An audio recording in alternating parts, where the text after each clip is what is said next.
వెళ్ళి నమస్కారం చెయ్యి అన్నాడు విదురుడు. శ్రీకృష్ణాయ పరమాత్మనే నమః. 131వ అధ్యాయం. శ్రీకృష్ణుడి గురించి విదురుడి అలా మాట్లాడిన తర్వాత దుర్యోధనుడితో శ్రీకృష్ణుడు ఇలా అన్నాడు. ఓ దుష్టబుద్ధి దుర్యోధన, నన్ను ఒంటరి వాడని నువ్వు అనుకుంటున్నావు, నన్ను అవమానించాలని బంధించాలని అనుకుంటున్నావు అంటూ అద్భుతమైనటువంటి కాంతులతో కృష్ణుడు వెలిగిపోయాడు. దివ్య శరీరాన్ని ధరించాడు. ఆ కురుసభలో విశ్వరూపాన్ని ప్రదర్శించాడు. ఇహైవ పాండవా సర్వే తథైవాంధక వృష్ణయః ఇక ఆదిత్యాశ్చ రుద్రాశ్చ వసవచ్చ మహర్షిభిః. వసవచ్చ మహర్షిభిః. పాండవులందరూ ఇక్కడే ఉన్నారు. అంధక వృష్టి వంశీయులందరూ ఇక్కడే ఉన్నారు. ఆదిత్యులు, రుద్రులు, వసువులు, మహర్షులు అంతా ఇక్కడే ఉన్నారు అని శ్రీకృష్ణుడు పెద్దగా నవ్వాడు. అలా నవ్వుతూనే ఉన్నాడు. ఆయన అలా నవ్వుతున్నప్పుడు ఆయన యొక్క శరీర అవయవాల నుండి మెరుపు వంటి కాంతిలాగా మహాత్ములు, మహర్షులు ప్రకటమయ్యారు. అంగుష్టమాత్రాలైన దేవతలు అగ్నిజ్వాలను వెదజల్లారు. అందరూ వెదజల్లుతున్నారు. శ్రీకృష్ణుడు నుదటన బ్రహ్మదేవుడు కనిపించాడు. వక్షస్థలంపై శివుడు కనిపించాడు. భుజాలపై లోకపాలకులకు ఉన్నారు. ముఖం నుండి అగ్నిజ్వాలలు చిమ్మసాగాయి. శ్రీకృష్ణుడు శరీరంపై ఆదిత్యులు, సాధ్యులు, వసువులు, అశ్విని దేవతలు, మరుత్తులు, ఇంద్రుడు, విశ్వే దేవతలు, యక్షులు, గంధర్వులు, నాగులు, రాక్షసులు కనిపించారు. శ్రీకృష్ణుడు కుడి భుజం నుండి అర్జునుడు ప్రకటమయ్యాడు. ఎడమ భుజం నుండి నాగలి పట్టిన బలరాముడు ప్రకటమయ్యాడు. శ్రీకృష్ణుడి వెనకాల భీముడు, ధర్మరాజు, నకుల సహదేవులు నిలబడి ఉన్నారు. అంధకులు, వృష్టి వంశీయులు, ప్రద్యుమ్నుడు మొదలైన వారు ఆయుధాలు పట్టుకొని శ్రీకృష్ణుడి ముందు నిలబడి ఉన్నారు. శ్రీకృష్ణుడు తన చేతులతో శంఖం, చక్రం, గద, శక్తి, శార్గ, నాగలి, నందకం మొదలైన సకలాయుధాలను పైకెత్తి పట్టుకొని ఉన్నారు. వీళ్ళంతా ఆయన అనేక బాహువులతో అనేక ఆయుధాలు వెలుగులు చెమ్ముతూ దర్శనమిస్తున్నాయి.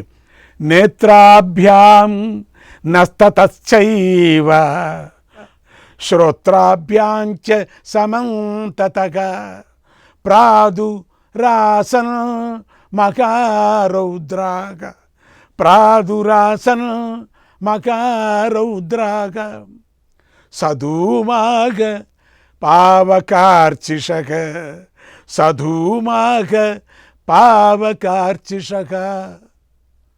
శ్రీకృష్ణుడి కళ్ళ నుండి, ముక్కు చెవుల నుండి పొగతో పాటుగా భీకర అగ్నిజ్వాలలు వెలువడ్డాయి.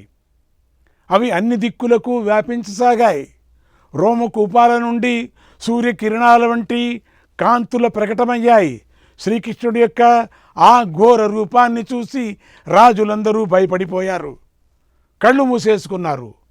ద్రోణుడు, భీష్ముడు, విద్వాంసుడైన విదురుడు, మహాత్ముడైన సంజయుడు, మహర్షులు మాత్రమే ఆ విశ్వరూపాన్ని దర్శించారు. శ్రీకృష్ణుడు వారికి దివ్యదృష్టి అనుగ్రహించాడు. ఆ సభా స్థలంలో అలా అద్భుతంగా ప్రకటమైన ఆ భగవంతుడి విశ్వరూపాన్ని చూసి దేవదుందుబులు మ్రోగాయి, పూలవాన కురిసింది. అప్పుడు ధృతరాష్ట్రుడు ఇలా అన్నాడు. త్వమేవ పుండరీకాక్ష త్వమేవ పుండరీకాక్ష సర్వస్య జగతో హితః సర్వస్య జగతో హితః తస్మాత్ త్వం యాదవ శ్రేష్ఠ తస్మాత్ త్వం యాదవ శ్రేష్ఠ ప్రసాదం కర్తుమర్హసి ప్రసాదం కర్తుమర్హసి. ఓ పుండరీకాక్ష, నువ్వే ఈ సమస్త ప్రపంచానికి మంచి కోరేవాడువు. ప్రభూ జగన్నాథ, ఓ పుండరీకాక్ష, ఈ ప్రపంచానికంత మంచి కోరేవాడువు. ఓ యాదవ శ్రేష్ఠ, దయ చూపించు, నా మీద దయ చూపించు, ప్రసన్నుడువుక, నా మీద ప్రసన్నుడుక. భగవంతుడా, నాకు కళ్ళు కనిపించవు, భగవంతుడా, నాకు కళ్ళు కనిపించవు, నిన్ను చూడాలని ఉంది, ఇక మరేది చూడాలని నేను కోరుకోను, దయచేసి నిన్ను చూసే భాగ్యాన్ని ప్రసాదించు అని ప్రార్థించాడు. అప్పుడు శ్రీకృష్ణుడు, ఓ కురునందన, ఇతరులు కనిపించకుండా ఉండేలాగా నీకు 2 కళ్ళు ఇస్తున్నాను. ఎవరికి కనిపించవు, మళ్ళీ ఇతరులు ఎవరూ కనపడరు. ఆ 2 కళ్ళు నీకు ఇస్తున్నాను. ఇప్పుడు ఇతరెవరూ కనిపించుకోకుండా ఉండేటువంటి నీకు 2 కళ్ళు ఇస్తున్నాను. నా విశ్వరూపాన్ని చూడు అన్నాడు. ఇంకెవరూ కనపడలేదు ధృతరాష్ట్రుడికి. ఆ 2 కళ్ళు విశ్వరూపం మీద పడింది. ఆశ్చర్యం. శ్రీకృష్ణుడి కృప వల్ల ధృతరాష్ట్రుడికి కళ్ళు వచ్చాయి. అది చూసి రాజులు మహర్షులు ఆశ్చర్యపోయారు, శ్రీకృష్ణుడిని స్తుతించారు. ఆ సమయంలో సమస్త భూమండలం కంపించింది, సముద్రం కలత చెందింది. రాజులందరూ ఎంతో ఆశ్చర్యాన్ని పొందారు. ధృతరాష్ట్రుడు పరమాత్మ యొక్క విశ్వరూపాన్ని దర్శించిన తరువాత స్వామి ఆయనకు ప్రసాదించిన దివ్య దృష్టిని ఉపసంహరించాడంతే. ఆ క్షణంలో మళ్ళీ కళ్ళు పోయాయి, మళ్ళీ మామూలు స్థితికి వచ్చాడు. ఓ పురుషోత్తముడైనటువంటి శ్రీకృష్ణుడి దివ్యరూపము అద్భుతమైంది, విచిత్రమైంది, ఇది ఐశ్వర్యంతో కూడి ఉంది. అటువంటి విశ్వరూప దర్శనాన్ని వారికి అనుగ్రహించాడు. తరువాత శ్రీకృష్ణుడు ఆ రూపాన్ని ఉపసంహరించుకున్నాడు. మహర్షులు అనుమతి తీసుకొని సాత్యకి కృతవర్మల చేతులు పట్టుకొని మెల్లగా సభ నుండి వెళ్ళిపోయాడు. ఇంకేం పని అక్కడ? విశ్వరూపం చూపించాడు. ఎవరెవరికి కావాలనో వాళ్ళకి మాత్రమే కనపడింది. మిగతా వాళ్ళు పాపిష్టులకి ఎవరికి కనపడలేదు. ఆ తరువాత నారద మహర్షి మొదలైన మహర్షులు అక్కడికక్కడే అదృశ్యమైపోయారు. వచ్చారు కదా ఇతర మహర్షులందరూ కూడా. ఆ మహర్షులందరూ కూడా అందుకే వచ్చారు ఇక్కడికి. నారద మహర్షి కూడా బయలుదేరి వచ్చాడు. ఇక్కడ జరుగుతుంది ఏమిటో అని అందరికీ తెలుసు. మహర్షులు దివ్య దృష్టి కదా, త్రికాలజ్ఞానులు కదా. అందుకని ఆ రోజు వచ్చేటప్పుడు ఎంతోమంది మహర్షులు వస్తూ ఉంటే అందరికీ ఆశ్చర్యం, ఎందుకు ఇంతమంది వస్తున్నారు ఈ సభకని. అందరూ వెళ్ళారు. ఇంకే సాత్వికుడు ఒక్కడూ లేడు అక్కడ. కోలాహలం అంతా శాంతించింది, ఎవరూ లేరు అక్కడ. అదంతా అద్భుతంగా, విచిత్రంగా, అపూర్వంగా అనిపించింది. అక్కడ ఏమైపోయిందో అక్కడ తెలియదు. ఒక పెద్ద వర్షం వచ్చి వెళ్ళినట్టుగా అయిపోయింది. శ్రీకృష్ణుడు బయలుదేరటం చూసి రాజులతో సహా కౌరవులందరూ ఇంద్రుణ్ణి దేవతలు అనుసరించినట్లు ఆయన వెనకే వెళ్ళారు. వీళ్ళకి తెలియకుండా ఆయనకి వెనకే వెళ్ళారు. అయితే ఊహకు కూడా అందని శ్రీకృష్ణుడు అగ్నిలాగా వెలిగిపోతూ ఆ సభ నుండి బయటకు వెళ్ళిపోయాడు. రాజులు ఎవరినీ పట్టించుకోలేదు, అంతే, ఎవరిని పట్టించుకోలేదు. శ్రీకృష్ణుడు బయటకు వెళ్ళగానే దారుకుడు రథాన్ని తీసుకొని వచ్చాడు.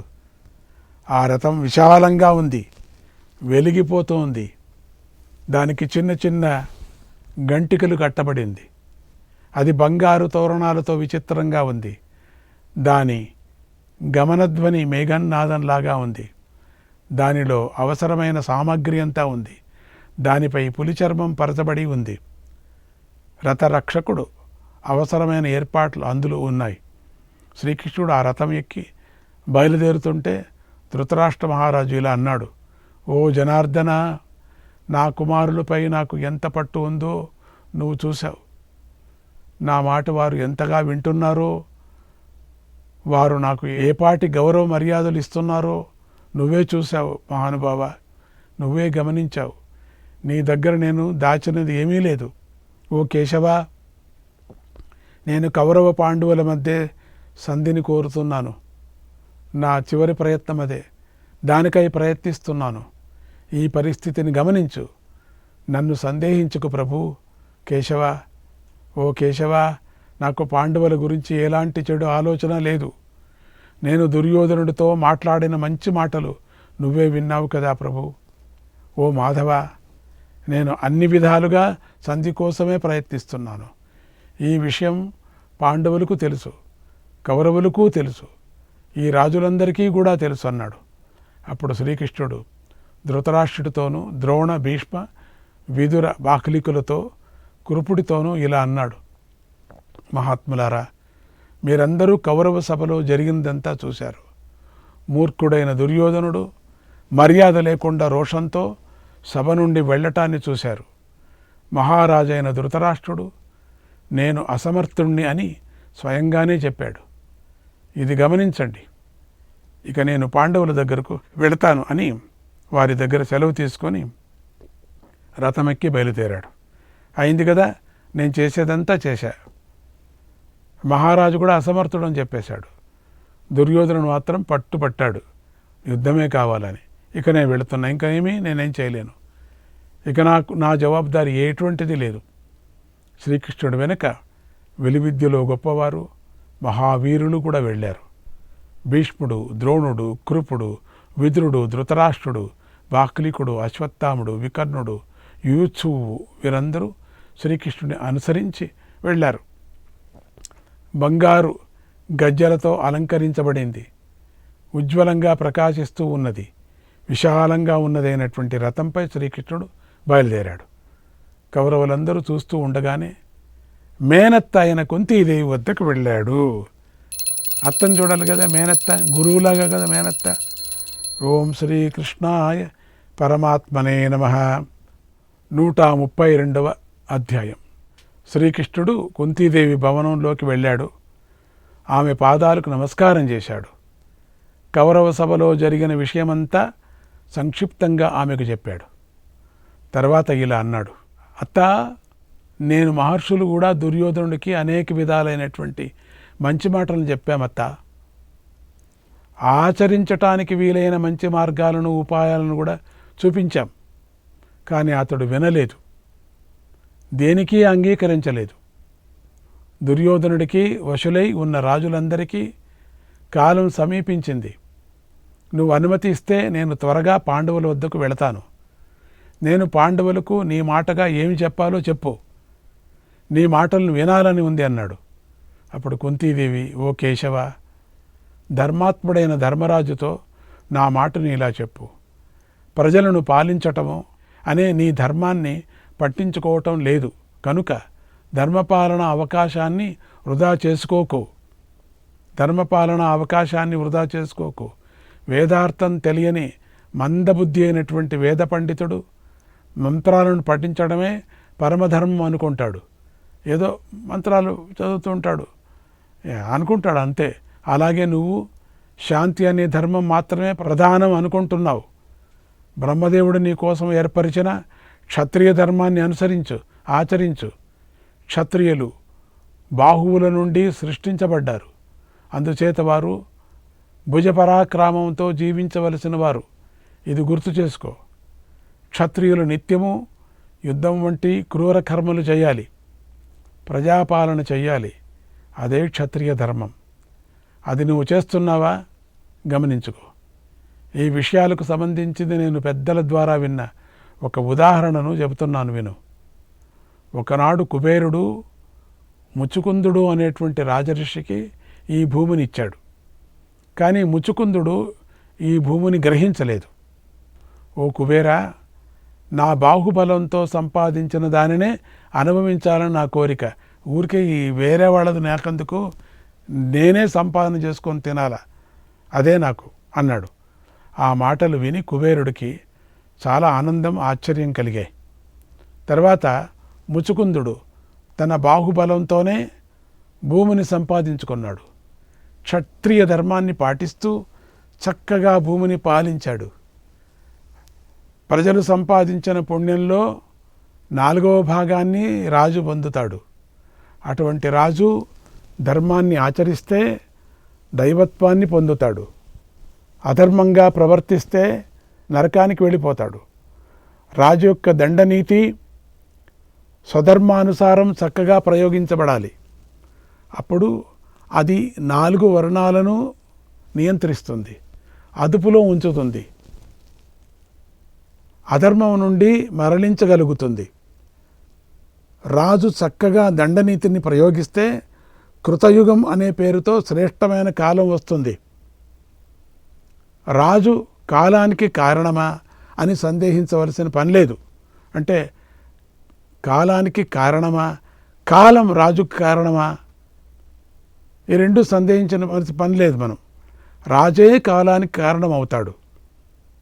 రాజే కృతయుగాన్ని, త్రేతాయుగాన్ని, ద్వాపరయుగాన్ని సృష్టిస్తాడు. కలియుగానికి కూడా రాజే కారణమవుతాడు. తన రాజ్యంలో కృతయుగాన్ని కల్పించిన రాజు అక్షయ స్వర్గాన్ని పొందుతాడు. త్రేతాయుగ లక్షణాలను కల్పించిన రాజు స్వర్గాన్ని పొందుతాడు. కానీ అది శాశ్వతం కాదు. ద్వాపరయుగ లక్షణాలను ఆచరించిన రాజు పుణ్యపాప ఫలితాలను విడివిడిగా అనుభవిస్తాడు. కానీ కలియుగ లక్షణాలను రాజ్యంలో ప్రవర్తించేలాగా చేసిన రాజు మాత్రం ఘోరమైన నరకాన్ని పొందుతాడు. ఈ కారణంగా చెడు కర్మలు చేసిన రాజు చాలా సంవత్సరాలు నరకంలో ఉంటాడు. రాజులు చేసిన దోషం ప్రజలకు, ప్రజలు చేసిన దోషం రాజుకు సంక్రమిస్తుంది. తండ్రి తాతలు పరిపాలించిన రాజధర్మాలను పరిపాలించు. ఇప్పుడు నువ్వు ఆచరిస్తున్నది రాజులకు రాజధర్మాలకు తగినది కాదు. నువ్వు శాంతిగా ఉన్నావు, గ్రహించు. నిత్యము దయాభావంతో ఉన్నవాడు దుఃఖాన్ని పొందుతాడు. అలాంటి వాడు క్షత్రియ ధర్మానికి సంబంధించిన ఏ పుణ్యాన్ని పొందలేడు. నిన్ను ఈలాగే శాంతిగా ఉండమని, మునిలాగా జీవించమని మీ తండ్రి పాండురాజు కానీ, నేను కానీ, మీ పితామహుడు కానీ ఎప్పుడూ చెప్పలేదే, అలా ఆశీర్వదించలేదే. నీకు యజ్ఞం, దానం, తపస్సు, శౌర్యము, ప్రజ్ఞ, సంతానం, మహాత్మ్యం, బలం, ఓజస్సు లభించాలని నేను ఎప్పుడు కోరుకుంటూ ఉంటాను. విప్రులను చక్కగా ఆరాధించు.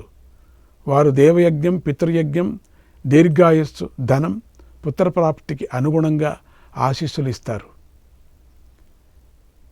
పుత్రేష్వాశ సతే నిత్యం, పుత్రేష్వాశ సతే నిత్యం, పితరో దైవతాని చ, పితరో దైవతాని చ, దాన మధ్యయనం యజ్ఞం, దాన మధ్యయనం యజ్ఞం, ప్రజానాం పరిపాలనం, ప్రజానాం పరిపాలనం.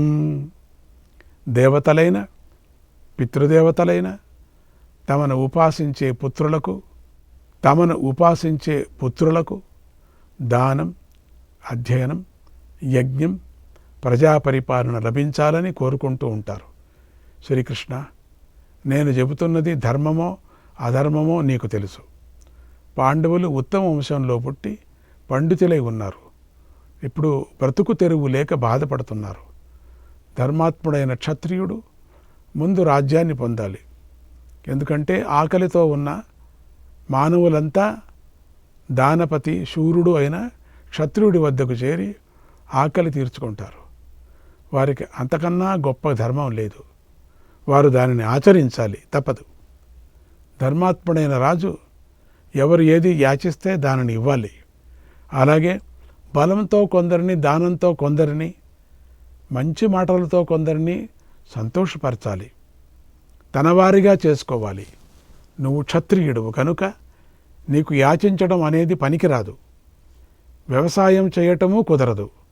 నువ్వు క్షత్రియుడు గనుక ఇతరులను కష్టాల నుండి రక్షించు. బాహుబలంతోనే జీవించు. శత్రువుల చేత చిక్కిన నీ తండ్రి యొక్క రాజ్యాన్ని సామధాన భేద దండోపాయాలతో అయినా పొందు. నేను నీ అంతటి వాడికి జన్మనిచ్చి కూడా ఎవరూ లేని దానిలాగా పరుల అంటే కౌరవులు పెట్టే అన్నం కోసం ఎదురు చూస్తూ ఉన్నాను. ఇంతకన్నా గొప్ప దుఃఖం ఏముంటుంది? కనుక నా ఈ దుఃఖాన్ని పోగొట్టు. రాజధర్మాన్ని పాటించి యుద్ధం చెయ్యి. పెద్దల పేరును నాశనం చెయ్యకు, నిలబెట్టు. పుణ్యాన్ని కోల్పోకు. అంతేకాని క్షత్రియ ధర్మాన్ని ఆచరించకుండా సోదరులతో పాటు పాపాత్మలు పొందే గతిని పొందకు. నీ క్షత్రియ ధర్మాన్ని నువ్వు ఆచరించు అని పాండవులకు శ్రీకృష్ణుని ద్వారా సందేశం పంపుతూ ఉన్నది కుంతీదేవి. శ్రీకృష్ణాయ పరమాత్మనే నమః. శ్రీకృష్ణాయ పరమాత్మనే నమః.